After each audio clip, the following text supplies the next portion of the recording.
How to transfer USDT from the Binance to the stake account. This is a step-by-step guide so you will be able to follow easily.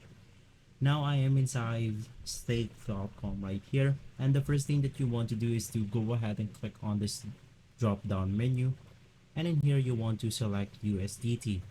Right after that, you can just go ahead and click on this wallet icon, and from here you want to make sure that your wallet is already set up.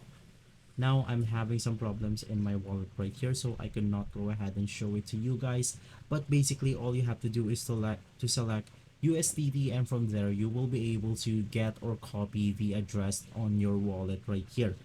Right after copying the address, we can now head over to the Binance application, and once inside the Binance, you can just go ahead and open up or navigate through the wallet section.